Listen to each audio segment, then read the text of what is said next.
Accolades are all good and fine. But the latest crop of Mayor's Arts Awards nominees has us wondering, are the right people really getting the spotlight? Phoenix Center for the Arts announced the 2017 nominees on Wednesday, September 13th.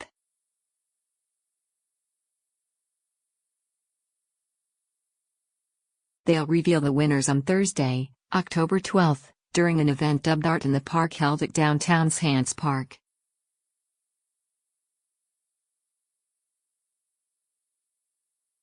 Proceeds from the evening benefit Arizona military veterans and their families. Winning artists receive a plaque, and an original work of art created by one of Phoenix Center for the Arts instructors.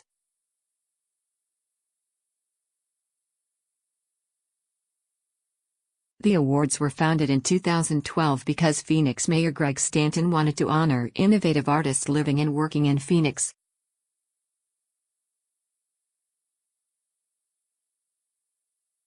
The Mayor's Arts Awards serve to identify outstanding leaders, according to last year's event program.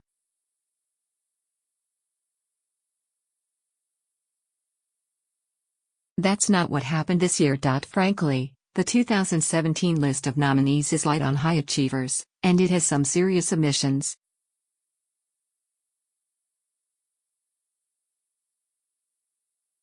"11 artist nominees made the cut in 3 different categories. Only a handful are well known on the local arts scene.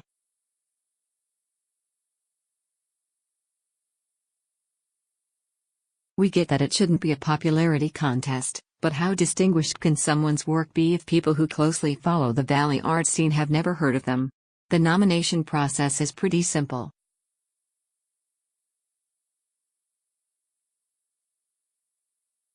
Phoenix Center for the Arts puts out an open call for community members to nominate people and organizations for the awards.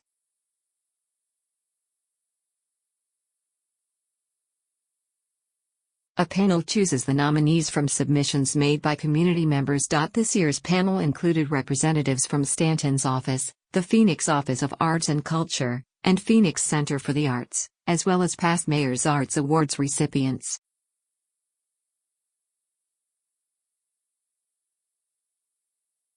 Panelists look at criteria including innovation, impact, and integration. That final category refers to partnerships with other community organizations, including those involved with the arts.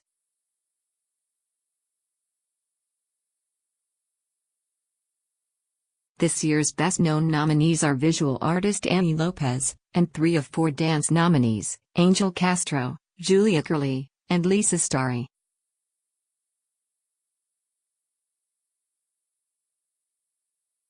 We wouldn't argue with those choices, considering the 3 criteria panelists used to choose nominees.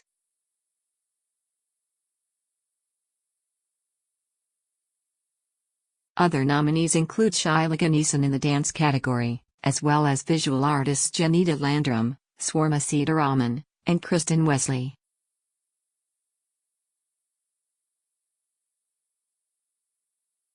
Landrum was also nominated in 2016, although she exhibits only periodically. The music nominees are Brian Eisenberg, Mark Richardson, and Scotty Spenner.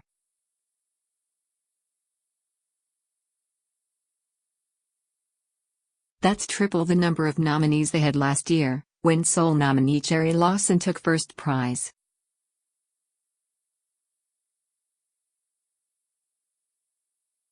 Spenner teaches music at Sounds Academy, which won the Music Award in 2014. It may certainly be the case that each nominee is doing good work.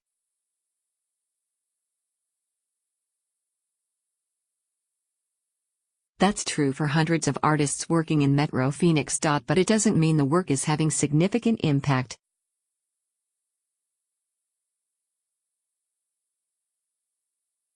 However, it does mean that significant artists aren't on the list. What about Randy Slack, the visual artist whose Chaos Theory exhibition at Legend City Studios has been a staple of the Metro Phoenix arts scene for nearly 2 decades?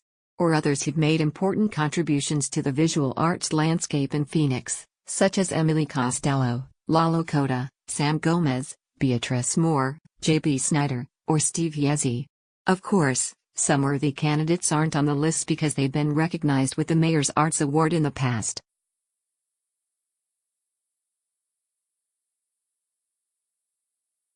Since it was founded in 2012, the program has honored more than a dozen artists, including Liliana Gomez, Tania Katan, Ann Morton, Nicole Olson, and Mary Stephens.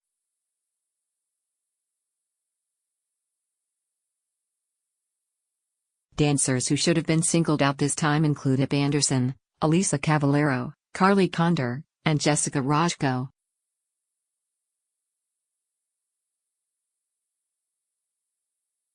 Andersen has created 2 site-specific works performed by Ballet Arizona at Desert Botanical Garden in recent years.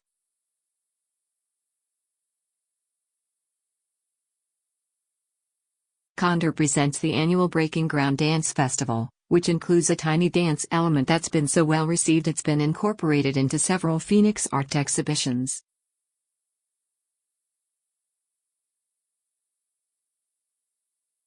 Some incredibly significant artists have been left off the Mayor's Arts Awards nominee list in years past, too.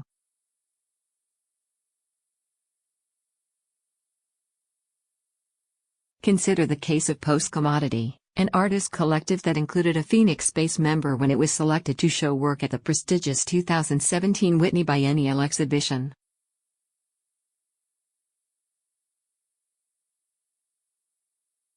And what about Phoenix musician and composer Craig Bohmler, whose many musicals and operas include Riders of the Purple Sage, which Arizona Opera premiered earlier this year? Shouldn't these awards be going to artists who've made truly exceptional contributions to the city's arts scene? And there's another problem with this year's list.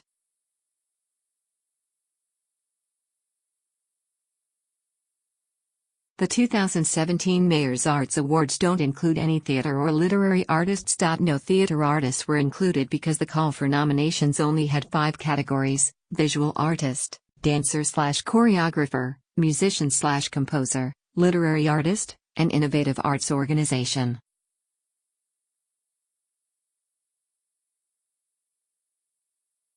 For literary artists, the panel decided none of the people whose names were submitted sufficiently met the criteria.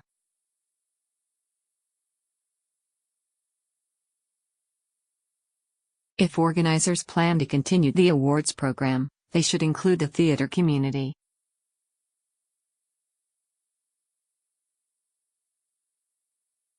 Previous recipients in that category include Space 55, Phonetic.Spit, and Rising Youth Theater, all clear examples of truly influential theater and performative arts here in the Valley.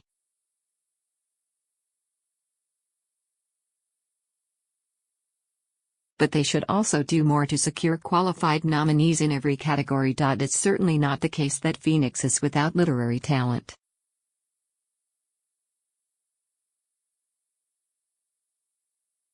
So, it's troubling that not a single person is noted as a distinguished literary artist or creative writer this time around.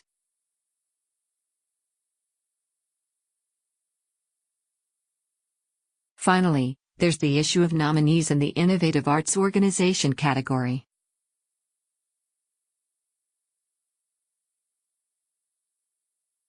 This one really threw us for a loop. 10 organizations were singled out, which makes it look like having someone nominate you is all it takes to get recognized in this category.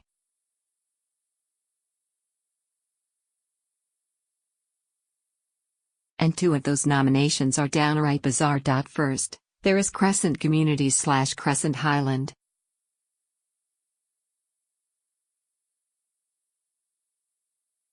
That's the apartment development near Camelback Road and 24th Street that commissioned impressive murals by Tato Caraveo and North Carolina artist Graham Carew.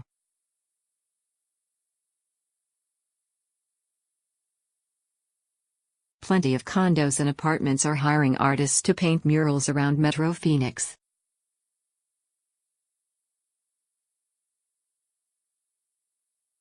That doesn't make them innovative arts organizations, no matter how great the murals may be in some cases.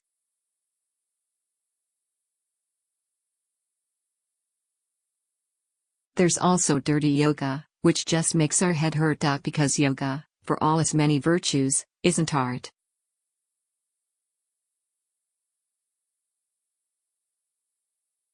We can all agree on that, right? Here, the problem isn't just who made the cut. It's also who didn't get a mention.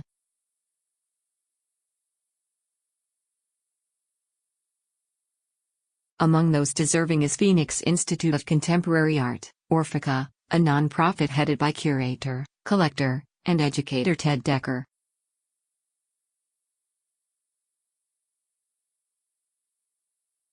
During the 2016-17 season, PHCA showed work by 73 artists through 18 exhibitions in 5 venues.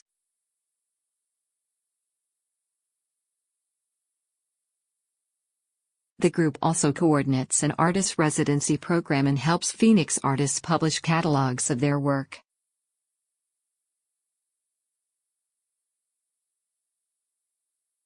And this year, a video about Phoenix artist Beth Ames Swartz that PHCA produced, was aired on PBS.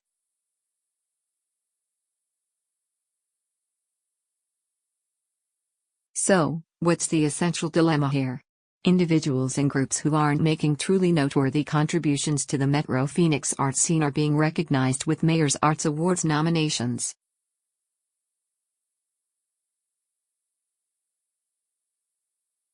And people who make a big impact get nada.